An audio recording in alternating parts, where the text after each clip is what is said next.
Now, within the Indian judicial system, you have different laws for Hindus and different laws for Muslims. I realize that India has noted itself to be a secular state, yet the major population within India is Hindu. Why do you feel a need to have two separate laws? The BJP is opposed to these separate laws. It's not in the judicial system actually. There are some communities which are being governed by their personal laws. First of all, I must say that I am talking about only civil laws, because criminal laws are already one. There is no diversity in criminal laws. Muslims are also governed by IPC, CRPC, Hindus are also governed by IPC, CRPC. So, but the civil laws when I talk, so civil laws means marriage, divorce, custody, maintenance, inheritance. These 5 things are governed by civil laws. And I think in any civilized society, all the citizens of a country should be governed by one law. But when I say uniform civil code or a single law, I must make it clear, we do not want Hindu law to be imposed on them. Because as you said that most of people are Hindu. The connotation may be that we want Hindu law to be imposed on them. No. We say there are many things bad or discriminatory, even in Hindu law. There are many things discriminatory in Muslim law. There are many things discriminatory in Christian law. And in all these laws, the victim is woman. Because their laws are discriminating against her. So we say that you study all these laws, but make a single uniform civil code, which should be based on man-woman equality, and which should be according to the 21st century, means it should be, a law should be actually civilized law. And then by that law, all citizens of India, be they Hindu, be they Muslim, be they Christian, be they Parsi, be they Sikhs, be they any owing allegiance to any faith or religion, they should be governed by one single law, that is Uniform Civil Code. And this demand is very much according to the Constitution of India, because the Constitution of India has 2 main chapters, one fundamental rights, another directive principles. And our constitution makers, they put this responsibility on the state, that the state will enact Uniform Civil Code by which all the citizens will be governed. Since last 50 years, we have not had any Uniform Civil Code. Whenever BJP says, they say it's a communal demand. How can it be a communal demand when we are saying it categorically that we don't want Hindu law to be imposed on them? Let there be a new enactment, a new legislation, absolutely new, but based on man-woman equality and on the dignity of human being. That should be the basis. And we should have one single law. We are demanding it, and when BJP comes to power, I think we will enact such a legislation. Thank you. India has just commemorated its 50 years of independence, and 50 years is not a long time, yet India has gone through momentous and tremendous changes. How do you feel?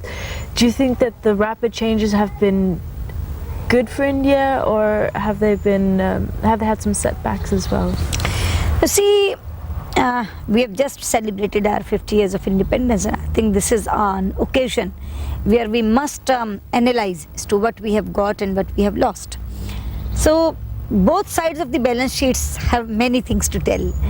I am not one of those who will just say, being a leader from the opposition party, that we have not achieved anything. That will be far from the truth. Because when we started our travel in 1947, we started with many bare things. Today we have big roads, we have industry, we are self-sufficient in food, we have good hospitals. So all this infrastructure we have attained after independence, and this is a very big achievement. So on the physical side, we have really achieved a lot. And even in international arena, we have made our presence felt in SAARC, with this Panchshil ideals. We had good leaders which had their entity on the international field. But on the other side, there has to be an introspection that the moral values have deteriorated. For example, corruption is rampant in India.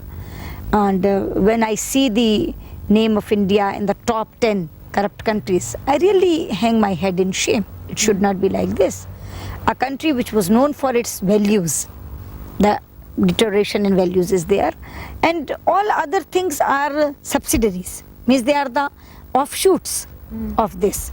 So on that, I think we are really thinking very seriously. The parliament is going to have a very special session for 4 days only on this, means the 50 years back and 50 years ahead. And all the leaders of different political parties, they are also making an awakening in the country. My own leader, the president of Bharatiya Janata Party, had a 2 months long yatra on the Swarna Jayanti Rath Yatra, means the Golden Jubilee Rath Yatra. And all through India, he gave this message, he took this message to the masses that that feeling of nationalism should be revived, corruption should not be there, and let us commit ourselves to make a new India, a vibrant India, a strong India. And I think 50 years ahead are very good. We have a very good future ahead. And I think after 3 years, when we enter the 21st century, again there will be a time for assessment. And at that time of assessment, I think we'll not be lacking in these things. Let's hope not. Anything you'd like to add and say to the viewers?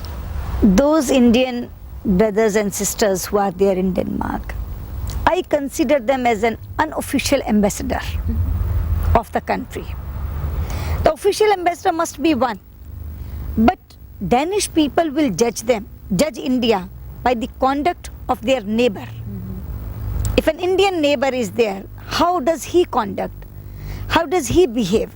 So I always say that, especially in this 50th year of Anniversary of India, we must take this pledge that nothing such would we do which will bring bad name to India. We'll always, while working something, we'll always weigh. I'm doing this work, whether it will enhance, whether it will increase in the dignity of India, in the name of India, the prestige of India. If it enhances the prestige of India, must do. But if there is a slightest doubt that it will do damage to the prestige of my country, please do not do, because you are the unofficial ambassadors and people will judge India by your conduct. Well said. Thank you. We appreciate you taking time out for Indiavision, and we wish BJP and you all the success. Thank you, Kavita. Thank you. Thank you. Thank you.